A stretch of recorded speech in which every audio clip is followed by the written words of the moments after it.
নমস্কার, কেমন আছেন সবাই? নন্দিনী সাতকাহনে আপনাদের সবাইকে স্বাগত জানাই। আশা করি যে যেখান থেকে আমার ভিডিও দেখছেন সবাই সুস্থ এবং ভালো আছেন। আজকের দিনটা আমার কাছে সবথেকে স্পেশাল একটা দিন। তাই এই দিনটায় কোনো রকম টেনশন না রেখে ফ্রিভাবে একটু কাজকর্ম করে রিল্যাক্সে থাকবো আগে থেকেই ভেবে রেখেছিলাম। তাই একটু দেরি করে আজকে অনেক দিন পর ওই সকাল 7টা নাগাদ ঘুম থেকে উঠেছি। উঠে বাসি কাজকর্ম কমপ্লিট করে ড্রেস চেঞ্জ করে এই ঘরের বেড কাভারটা আগে চেঞ্জ করে নিলাম। এদিকে ডিম সিদ্ধ বসিয়ে দিয়েছি আর আমি আর মেয়ে সকালে ডিটক্স ওয়াটারটা ফুটিয়ে ছেঁকেও খেয়ে নিয়েছি। এই তো মেয়েকে কফি, কলা, ড্রাই ফ্রুটস আর ডিম সিদ্ধ দিয়েছি ব্রেকফাস্টে, সেটা খেয়েই কলেজে যাবার জন্য রেডি হয়ে নিয়েছে। এখন বাজে ওই সকাল 8টা, এই যে যাবে আর ফিরবে বিকেল 5টার পর। ওকে বললাম যে আজকে কলেজে না গেলে হবে না, কেননা আজকে 24শে ডিসেম্বর আমার মেয়ের জন্মদিন। বাড়িতে থাকলে ওর পছন্দ মতো সব কিছু রান্না করে ওকে দিতাম, কিন্তু কলেজের ফ্রেন্ডসরাও আগে থেকে বলে রেখেছিল যে আজকে দিনটা যেন কোনোভাবেই অ্যাবসেন্ট না করে, সাথে ওকে ফ্রেন্ডসদের ট্রিটও দিতে হবে। তাই ভাবলাম থাক, ফ্রেন্ডসদের সাথে হাসি মজায় দিনটা কাটা, আর রাতে তো আমাদের সাথে কাটাবেই। সোনার বার্থডেটা রাতে সেলিব্রেট করা হবে, আর আপনারা সবাই ওকে আশীর্বাদ করবেন যেন আরও বড় হয়, বিচার বুদ্ধি দিয়ে সব কিছু বোঝার ক্ষমতা অর্জন করতে পারে, বড়দেরকে শ্রদ্ধা করে আর মনের ইচ্ছেগুলো পূরণ হয়। আমি যেহেতু একদিন পর একদিন ভিডিও দিই, তাই ভিডিওটা আপনারা যেদিন দেখবেন সেটা হলো 26শে ডিসেম্বর। সেই দিনটা আমার আবার একটা বিশেষ দিন। 26শে ডিসেম্বর আমার বার্থডে। যাই হোক, এদিকে ঝটপট করে ঘরের কাজগুলো করে নিচ্ছি, আর কমিউনিটি পোস্টে সোনার বার্থডে জানিয়ে দিয়েছিলাম। এই ঘরের বেড কাভারটা বেশ অনেক দিন পর চেঞ্জ করে নিচ্ছি। এই ঘরে আমরা কেউ সেরকম সময় কাটাই না বা ঘুমাই না। মাঝে মাঝে এই ঘরে বসেই আমি নিরিবিলিতে ভিডিও এডিটিং করি বা ভয়েস দিই, তাই একদমই ময়লা হয় না এই বেড কাভারটা। রিল্যাক্সে থাকবো বলেই তো আর থাকা হয় না। ঘর বাড়ি অগোছালো অপরিষ্কার যে একদমই দেখতে পারি না, তাই সেই একটার পর একটা ডাস্টিং ক্লিনিংয়ের কাজ শুরু করে দিয়েছি। এদিকে কমিউনিটি পোস্টে আপনারা অনেকেই সোনাকে উইশ করেছেন, আশীর্বাদ করেছেন। জীবনে এগিয়ে যেতে গেলে বড়দের সাপোর্ট আর আশীর্বাদটা খুব প্রয়োজন। বিশ্বাস স্থপতি দিদিভাই লিখেছে, হ্যাপি বার্থডে সোনা, ভারী মিষ্টি দেখতে তোমার মেয়েকে, অনেক ভালো থেকো, অনেক বড় হও, মানুষের মতো মানুষ হও। আমি না আমার সোনাকে সবার কমেন্টসগুলো পড়ে পড়ে শুনিয়েছি, তাই ও বলছিল যে মা, ওনারা আমাকে চেনে না, জানে না, আমাকে উইশ করছে, ওর তো ভীষণ ভালো লেগেছে। আপনাদের সবাইকে থ্যাংক ইউ বলতে বলেছে, অনেক ধন্যবাদ দিদিভাই। শ্রাবন্তী বিশ্বাস লিখেছে, happy birthday. Thank you Shrabanti, ভালো থেকো। আর বাড়ির সবাই কেমন আছে, সাথে তোমার মেয়ে কেমন আছে? এই যে ছোটবেলার ফটো, এটা হচ্ছে 4 বছরের একটা, আর একটা হচ্ছে 5 বছরের জন্মদিনের ফটো। দেখতে দেখতে কত বড় হয়ে গেছে। এটা ছাড়াও সোনার অন্নপ্রাশনের ইনভিটেশনের কার্ড, যাতে ওর ছবি দেওয়া রয়েছে, সেটাও বাঁধানো রয়েছে। ছোটবেলার এই দুটো ছবি আমার কাছে ভীষণ প্রিয়। এই তো কথা বলতে বলতে এক এক করে সব কিছু ডাস্টিং করে নিচ্ছি। এদিকে হাজব্যান্ডকে কলা, বিস্কুট, গরম জল দিয়ে আমিও ব্রেকফাস্ট করে কাজ শুরু করেছি। সোনা বাড়িতে আজকে আর খাবে না, শুধু রাতে খাবে। তাই আমি হাজব্যান্ডকে বললাম আজকে আর বাজারে যেতে হবে না, ঘরে যা আছে তাই রান্না করব। আমরা দুজনই শুধু খাবো, আর সোনা তো বিকেলে আসবে, তাই কিছু করিনি। শুধু একটু পায়েস তো করবই। আর কিছু রান্না হোক না হোক, বার্থডে সেলিব্রেট হোক না হোক, আমাদের বাঙালিদের কাছে পায়েসটাই যেন জন্মদিনের স্পেশাল মেনু। এটা ছাড়া জন্মদিন যেন অসম্পূর্ণ, তাই না?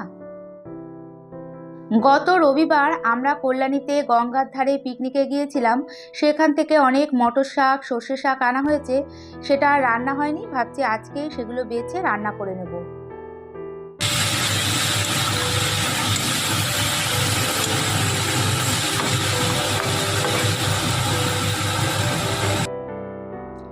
ছেলেরাই জমি থেকে তুলে এনেছিল, সেই মটর শাক বেগুন দিয়ে রান্না করছি।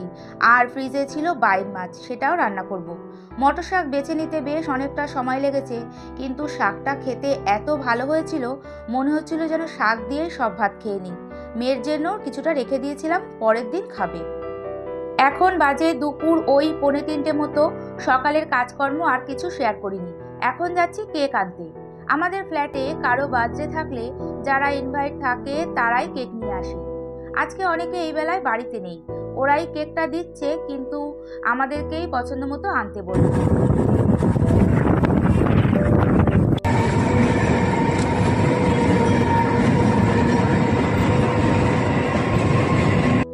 অনেকেই সোনাকে বার্থডেতে উইশ করেছে। সুনিতা চৌধুরী লিখেছে happy birthday. Indranarayan Sinha ID থেকে মেয়ের এক আন্টি লিখেছে হ্যাপি বার্থডে সোনামা, ভালো থেকো। শতাব্দী মুখার্জি লিখেছে many many happy returns of the day, wish a very happy birthday বেটা। সুচরিতা পাল লিখেছে happy birthday dear. Nandita Debdhar লিখেছে happy birthday dear from Nandita aunty. সবাইকে জানাই আমার মেয়ের তরফ থেকে অনেক ধন্যবাদ। এই যে কেক নিয়ে বাড়ি ফেরার পথে এবার একটু যাব মিষ্টির দোকানে, রাতের জন্য একেবারেই মিষ্টিটা নিয়ে নেব। আর এখন বাড়িতে গিয়ে বসাবো পায়েস। গতদিনের ভিডিওতে পরিমল সরকার আইডি থেকে কাকিমা কমেন্টস করেছে প্রতিদিনের মতো আজকের ভিডিওটা খুব ভালো লাগলো, তোমার কথা একদম ঠিক, সোনাকে অনেক আশীর্বাদ, তোমরা সবাই ভালো থেকো। থ্যাংক ইউ কাকিমা, আপনিও ভালো থাকবেন। দেবদত্ত গাঙ্গুলি লিখেছে খুব ভালো লাগলো, thank you. Three angel, Shrabanti Biswas, Triyasha পাল অনেকে অনেক লাভ রিয়াক্ট দিয়ে ভালোবাসা জানিয়েছে, সবাইকে জানাই অনেক ধন্যবাদ।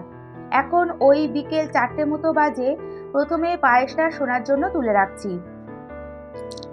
এই তো সোনা চলে এসেছে, এখন 5টা বেজে গেছে। এসেই বলছে পায়েসের সুন্দর গন্ধ পাচ্ছি বলে রান্নাঘরে ঢুকে পড়েছে। বললাম যে ড্রেস চেঞ্জ করে হাত পা ধুয়ে তারপর খা, না ওকে আগেই দিতে হবে, কি আর করব, এমনিতেই সারাদিন বাড়িতে ছিল না, আর জন্মদিনের দিন বকাবকি করব না, তাই আমি প্রথম দুবার খাইয়ে দিয়েছি, তারপর ও বসে শান্তিতে পায়েসটা খেয়েছে। তবে পুরোটা খায়নি, একটুখানি রেখেই দিয়েছিল, কারণ আবার চা খাবে। আর এই বিকেলবেলাটায় পায়েস খেয়েছে বলে আজকে আর সন্ধেবেলা দুধ চা করিনি, লিকার চাই করে নিয়েছিলাম। এরপর শুরু হবে বার্থডে সেলিব্রেটের তোড়জোড়। আমার হাজবেন্ড আর শুভ মিলে ঘরে একটু ডেকোরেশন করছে।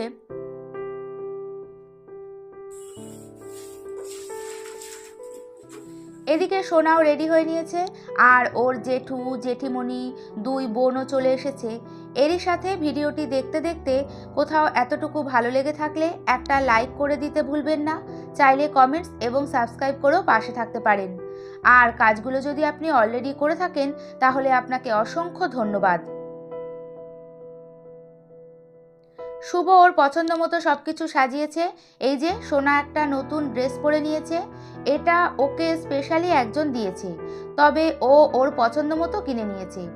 তারপর একটু ফটো তোলা হচ্ছিল। এই তো ওরা বোনেরা, ওর মানি, ঐন্দিলা সবাই মিলে একটু ফটো তুলছিল। সোনা সারাদিন বাইরে ছিল, একটু টায়ার্ডও ছিল। এরপর সবাই এক এক করে আসার পর কেকটা কাটা হলো। তবে ওই সময় কোনো সাউন্ড দিতে পারিনি, তখন গান চালিয়েছিল, সাথে নাচ হচ্ছিল। ভেবেছিলাম যে কেক কাটার সময় সাউন্ডটা দেব, দেখলাম কপিরাইট চলে আসবে, তাই আর রিস্ক নিলাম না। ডাইনিং টেবিলটা একটু সামনের দিকে এগিয়ে এনে টেবিলের ওপর কেকটা কাটা হলো। মানে আমাদের মতো সাধারণ মধ্যবিত্ত ফ্যামিলিতে যা হয় আর কি বলুন তো, জায়গাটা ম্যাটার করে না, সবাই মিলে একসাথে থাকা, হাসি মজা আনন্দ, এটাই হলো সব থেকে বড় পাওয়া। তবে কেক কাটার সময় মোমবাতি নেভানোটা আমার পার্সোনালি ভালো লাগে না। আমার মনে হয় একটা শুভ দিনে কেন মোমবাতি নেভাবে, যত পারে জ্বালুক, নেভানোর কি প্রয়োজন, তাই আমি কোনো মোমবাতি আনিনি। যাই হোক, সবাই আশীর্বাদ করবেন যেন আগামী দিনে ও ওর মনের ইচ্ছেগুলো পূরণ করার শক্তি ও সাহস পায় এবং সুস্থ থাকে। ঘরে সবাই অনেকক্ষণই ছিলাম, প্রায় আধ ঘন্টা থেকে 40 মিনিট তো হবেই। ওখানে থেকে কেক টেক কেটে এনজয় করে তারপরে সবাই ছাদে চলে গিয়েছিলাম। প্রথমে ভেবেছিলাম ঘরেই খাওয়া দাওয়া করাবো, তারপর হাজবেন্ড বলল আমাদের ছাদে চেয়ার টেবিল, এত সুন্দর শেড, প্রচুর বাসনপত্র থাকা সত্ত্বে ঘরে কেন, ছাদে খোলামেলা পরিবেশেই ভালো হবে, তাই কেক কেটে সবাই মিলে ছাদে চলে যাব। এদিকে পাশে বুড়োদার বাড়িতে অর্ক, শুভ, সুকান্ত সবাই মিলে চিকেন পকোড়া ভাজছে। ছাদে বসে কেক খাওয়া আর সাথে পকোড়া খাওয়া হবে। সবাই মিলে গল্প করতে করতে গরম গরম চিকেন পকোড়া আর কেক, ব্যাপারটা বেশ জমে গিয়েছিল। তারপর বেশ কিছুক্ষণ গল্পগুজব করার পর রাতের খাবারটা সবাই খেয়ে নেব। সত্যি আমাদের কোনো কাজই করতে হয়নি। পকোড়া ভাজা, দেওয়া, খেতে দেওয়া, চেয়ার টেবিল পাতা, সব কিছু লাস্ট পর্যন্ত গোছানো, সব কিছু ছেলেরাই করেছে। আমার তো মনে হচ্ছিল আমি ওখানের গেস্ট। যাই হোক, অনেক রাত পর্যন্ত সবাই এসেছে, আর খাওয়া দাওয়া করে ভাসুর যা ওরা সবাই বাড়িও চলে গেল। আজকের দিনটা ভালোই কাটলো। রাতে শুতে শুতে অনেকটাই দেরি হয়ে গেছিল। আবারও দেখা হবে এই আশা নিয়ে আজকে ভিডিওটি এখানেই শেষ করছি। এতক্ষণ আমার সাথে থাকার জন্য অনেক ধন্যবাদ।